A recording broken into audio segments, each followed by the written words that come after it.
Okay. I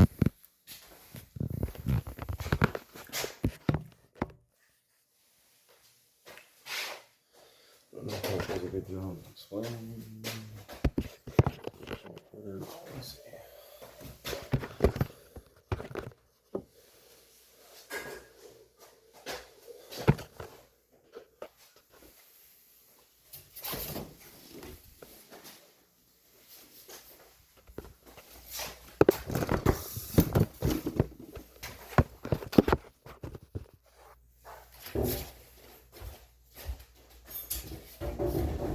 Okay, so just going to make a quick video on the insulation of our bedroom, the subfloor system.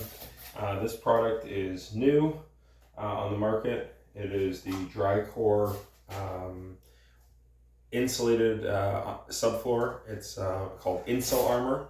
So it comes in a bigger section than their previous product, which was 2x2 squares. This one comes 2 feet by 4 feet. So I believe it's 24 inches by 48 inches. And it has basically like almost like kind of like a corrugate underneath to allow water or moisture to dissipate through if in the event that you did have moisture or water underneath. And it's meant to go right on top of cement slabs. So it looks like a pretty cool product. I was going to go with the standard squares, the 2x2 plywood OBS squares, which have the plastic on the bottom. But this is new. It just came out for residential use at Christmas of 2022. And I managed to get my hands on a couple boxes. And yeah, it seems like it's a lot easier. You score it and snap it with an X-Acto.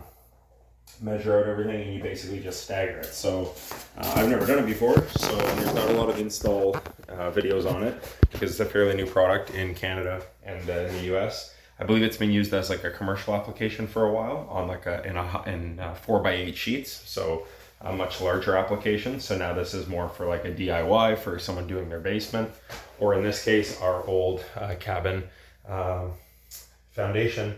So we put down self-leveling cement. Here, let me just switch the camera so that you can see some self-leveler to try to level out the corners here where it was high and kind of went into a low spot here in the other corner. So you can see where the self-leveling compound kind of made its way from here. And I didn't pour it right up at the top there because it is so high, but it made its way pretty well. And it made a huge difference. So it looks a lot better around the doorway.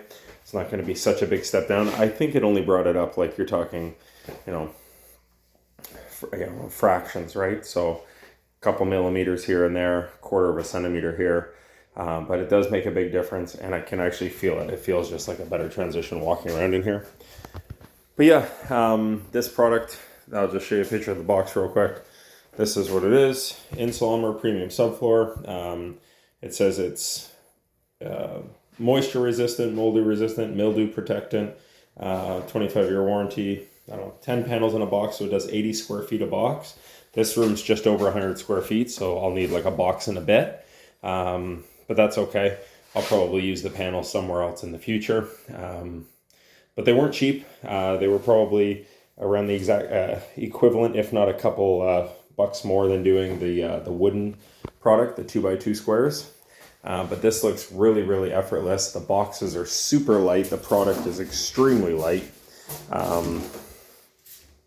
And yeah, I'm really looking forward to kind of learning about it. I did look up to see if you glue it down or if you have to have tap cons and try to like hammer it to the ground, but you're supposed to float it. Very similar to kind of a laminate click system. It does have tongues and grooves on it, so I'll just show you that real quick. There is a section that you interlock both male and female ends. So yeah, I'm going to start with butt end up against the wall and just get a nice level line. And one way that I was installing it is I was kind of using my foot and I was kind of just kicking it in. Very similar how you would do like a subfloor with plywood. And it actually locked in really nice and snug. But what I'm going to do now is I'm going to go get a 2x4 cut end and a mallet and just kind of tap it at the ends. Just to kind of snug up that seam as much as possible. Yeah, try to get it nice and tight and also nice and even as my next piece sits nice and flush on this.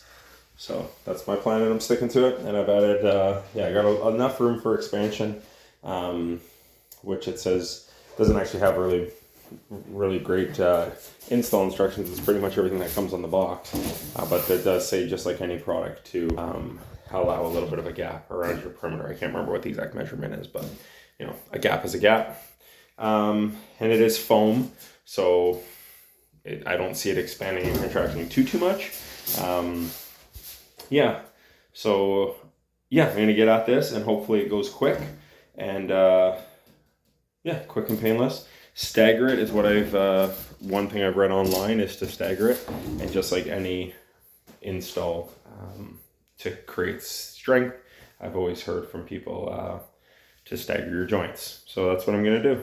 And no tape or anything. I thought I would tape my seams, but it doesn't, there's no real reason to, so I'm not gonna bother tuck taping it. Yeah, forget it. Just one more thing to add sound underneath the floor after, some squeaking, which I want to avoid at any cost. So, and I'm putting down a vinyl waterproof flooring here as well. The same flooring that we have out here. So it's the exact same product. And there'll be a little transition strip. There'll probably be even like a little step down. But it is what it is. So, okay, I'm gonna get at this and try and set up a little video record. I guess that's a good spot for the camera.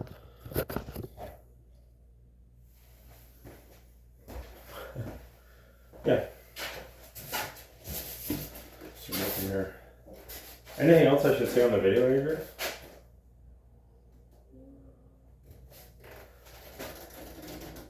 Yeah, I'm basically just gonna score snap this. It says to basically score it with an X-Acto and snap it. So we'll see how it goes.